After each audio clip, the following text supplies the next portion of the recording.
Praise the lord and shalom. सभी को जय मसीह की। आज हम परमेश्वर की प्रतिज्ञा और परमेश्वर के वाचाओं के विषय में बात करने वाले, देखने वाले।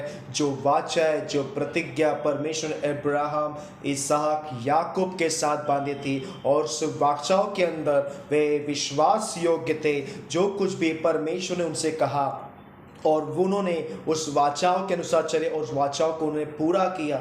जब कभी परमेश्वर हमसे कुछ कहता है मेरे प्रियो, हमें वो करना बहुत ज़रूरी है परमेश्वर के आत्मा के अनुसार। यही बातें हम अगर तीनों के जीवन में देखें तो परमेश्वर ने उनसे कुछ कहा और उन्होंने वैसा ही कहा, क्योंकि परमेश्वर आने वाली दुर्घटनाओं से, यानी कि आने वाली बड़े समस्याओं से, उलझनों से हमें बचाता है, ताकि हम समस्या में, उलझनों में ना पड़े। तो यही बातें परमेश्वर ने इज़ाक से कहा और इज़ाक ने उस वाणी को सुना, परमेश्वर के दर्शन को देखा और उसके अनुसार चला, और परमेश्वर ने उसके बदले में उसे आशीष दिया। क्यों ना हम इज़ाक की बातों को देखें तो उत्पत्ति का 26वां अध्याय वचन 1 से लेकर के 5 तक हम उसमें देखते हैं। उस देश में अकाल पड़ा, या उस पहले अकाल से अलग था जो अब्राहम के दिनों में पड़ा था।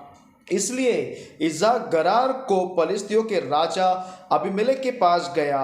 वहां यहोवा ने उसको दर्शन देकर कहा, मिस्र में मत जा, जो देश मैं तुझे बताऊंगा उसी में रह। तू उसी देश में रह और मैं तेरे संग रहूंगा और तुझे आशीष दूंगा, और ये सब देश मैं तुझको और तेरे वंश को दूंगा, और जो शपथ मैंने तेरे पिता अब्राहम से खाई थी उसे मैं पूरी करूंगा। मैं तेरे वंश को आकाश के तारागण के समान करूंगा, और मैं तेरे वंश को ये सब देश दूंगा, और पृथ्वी की सारी जातियां तेरे वंश के कारण अपने को धन्य मानेगी, क्योंकि अब्राहम ने मेरी बातें मानी और जो मैंने उसे सौंपा था उसने और आज्ञाओं, विधियों और व्यवस्था का पालन किया।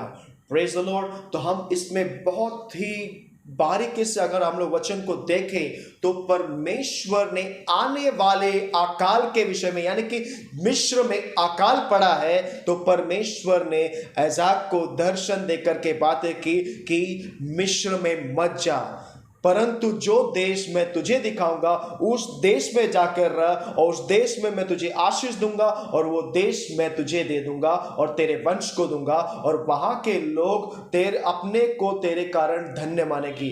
जब हम लोग यहाँ पर बात देखते हैं तो मेरे प्रियो, ये अकाल जो भी पड़ा था वहां मिस्र में, ये अब्राहम के दिनों में जो अकाल पड़ा था, ये उससे भयंकर अकाल था, और वहां पर कुछ भी चीजें नहीं थी, परंतु परमेश्वर ने उसे वहां जाने से मना किया।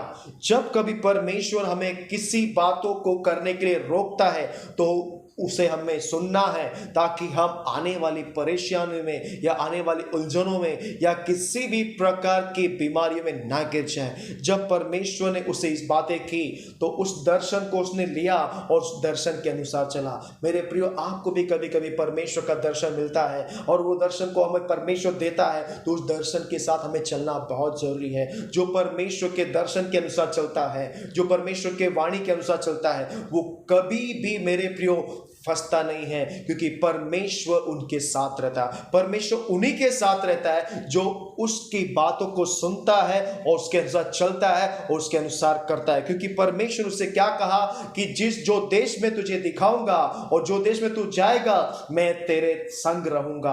अगर हम परमेश्वर की इस बातों को देखें तो परमेश्वर स्पष्टता से कहता है कि मैं तेरे पिता का परमेश्वर, अब्राहम का परमेश्वर, और मैंने जो वाचा अब्राहम के साथ बांधी थी, तेरे पिता ने उसे पूरा किया, और व्यवस्था, नियम, सारी बातों को किया, और मैंने उसको आशीष दिया। अगर हम आशीष में रहना चाहते हैं, अगर हम हर दिन अपने जीवन में आनंद में रहना चाहते हैं, खुशी में रहना चाहते हैं, तो मेरे प्रिय, जब परमेश्वर आपसे कुछ कहता है वो हमें करना बहुत जरूरी है। जब बाइबल में हम लोग देखें, जब काना देश में शादी के समारोह में जब शादी का माहौल था, तो वहां पर द्राक्ष रस घट गया, और वहां पर प्रभु यीशु मसीह, शिष्य, मरियम सभी मौजूद थे। और जब द्राक्ष रस घट गया तो शिष्य और मरियम प्रभु यीशु के पास आते हैं और वे सारी सब बातों को प्रभु यीशु मसीह के सामने रखते हैं, और प्रभु यीशु मसीह उसे कुछ कहता है, और मरियम प्रभु शिष्य से कहती है, जो कुछ भी प्रभु यीशु मसीह आपसे कहता है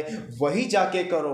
और जब शिष्यों ने जो मरियम ने उनसे कहा, उन्होंने जाकर के किया, तो पानी का द्राक्ष रस बदल गया। यानी कि जब हम परमेश्वर से हमसे कुछ कहता है तो एक बड़ा बदलाव आता है, एक बड़ा रिवाइवल आता है, एक बड़ी बेदारी आती है। यानी कि जब परमेश्वर हमसे कुछ कहता है तो ये साधारण बातें नहीं है, परमेश्वर कुछ अलौकिक रूप में हमारे जीवन में, हमारे मार्गों में करना चाहता है। तो परमेश्वर ने इज़ाक को मिस्र में जो अकाल पड़ा था वहां से उसे छूट बचाया और वहां जाने से उसे सतर्क किया, सावध किया कि वहां मत जा, परंतु जो देश में तुझे दिखाऊंगा उस देश में जा, और उस देश के लोग तुझे धन्य कहेंगे, तुझे आशीष देंगे। क्यों? क्योंकि परमेश्वर ने अब्राहम से कहा था उत्पत्ति के 12वें अध्याय में, जो तुझे आशीष देगा मैं उन्हें आशीष दूंगा, जो तुझे श्राप देगा मैं उन्हें श्राप दूंगा। तो यहां पर परमेश्वर ने से क्या कहा? वहां के लोग तुझे आशीष देंगे। अगर हम लोग बाइबल में से और एक व्यक्ति के विषय में देखें जिसका नाम जोना यानी कि योना था, योना को परमेश्वर ने कहा कि निनवे में जा,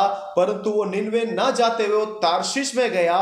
परमेश्वर ने से जो करने के लिए कहा था, जो कहा था उसने वो नहीं किया, परंतु वो तार्शीश को निकल गया। यानी कि परमेश्वर के वाणी से भागना, परमेश्वर के दर्शनों से भागना, परमेश्वर के नजर के सामने से भागना, और जाकर के वो फंस गया, वो मच्छी के पेट में गया। मेरे प्रियो, तो मैं आपको परमेश्वर के वचन के द्वारा उत्साहित करता हूं कि जब परमेश्वर आपसे कुछ कहता है तो आप उसे पूरा करने की चौकसी कीजिए। कि जब परमेश्वर हमसे कुछ कह रहा है तो परमेश्वर की बातें जो है फंसाने वाली नहीं, परंतु हमें फिर से स्थापन करने वाली बातें हैं, फिर से हमें जागरूक करने वाली बातें। अगर हम अब्राहम के विषय में देखें, परमेश्वर ने जो अब्राहम से वाचा बांधी और जो भी परमेश्वर ने उससे मांगा था उसने वह किया। एक बड़ा त्याग यानी कि परमेश्वर के लिए करना, और परमेश्वर उस त्याग को देखता है और परमेश्वर उसका प्रतिफल हमें देता है। क्यों ना हम उत्पत्ति का 22वां अध्याय वचन 16 से लेकर के 18 तक हम लोग देखेंगे, तो वहां पर परमेश्वर हमसे बातें करता है, अब्राहम से बातें करता है और उसके विषय में गवाही देता है। यहोवा की यह वाणी है कि मैं अपनी ही यह शपथ खाता हूं कि तूने जो यह काम किया है कि अपने पुत्र वरन एक लौते पुत्र को भी नहीं रख छोड़ा, इस कारण मैं निश्चित तुझे आशीष दूंगा और निश्चित तेरे वंश को आकाश के तारागण और समुद्र के तीर को बालू और किनकों के समान अनगिनत करूंगा, और मैं तेरा वंश अपने शत्रुओं के नगरों का अधिकारी होगा, और पृथ्वी की सारी जातियां अपने को तेरे वंश के कारण धन्य मानेंगे, क्योंकि तूने मेरी ये बातें मानी। Hallelujah, praise the Lord. तो अब्राहम ने के लाइफ में, अगर अब्राहम के जीवन में हम लोग देखें तो इतनी सारी आशीषें, उसका वंश, उसकी पीढ़ियां, उसके बच्चे, हर एक चीजें आशीष। भले ही वो शत्रुओं के लोगों में रहा, परंतु शत्रुओं ने उसके पर हावी नहीं हुए, शत्रुओं ने उसके पर हमला नहीं किया, क्योंकि परमेश्वर यहां पे वाचा कह रहा है कि शत्रुओं के बीच में तू रहेगा, परंतु शत्रु तुझ पर हावी नहीं होंगे, परंतु शत्रु तुझसे तेरे से दूर भागेंगे, और तेरे शत्रुओं के बीच में परमेश्वर तुझे विजय दिलाएगा, और वहां के लोग अपने को तुझे धन्य मानेंगे। तो मेरे प्रियो, ये परमेश्वर का पवित्र और जीवित वचन है। और अगर याकूब के बारे में जाने तो याकूब को भी यही दर्शन मिला था कि जब याकूब को हम लोग देखते हैं तो याकूब से परमेश्वर ने यही वाचा बांधी कि मैं तुझे आशीष दूंगा, तेरा नाम महान करूंगा, और जहां जहां कहीं भी तू जाएगा मैं तेरे संग रहूंगा, तुझे सुरक्षा दूंगा, तेरे हर एक कामों में सफलता कामयाबी दूंगा। तो मेरे प्रियो, क्यों ना आज हम परमेश्वर की वाणी को सुने और परमेश्वर के वचन के अनुसार चले और परमेश्वर के प्रेरिताई के अनुसार चले, और जो प्रतिज्ञा उसने हमसे की है हम उसे पूरे चौकसी के साथ पूरा करें। हाँ, प्रतिज्ञा क्या है?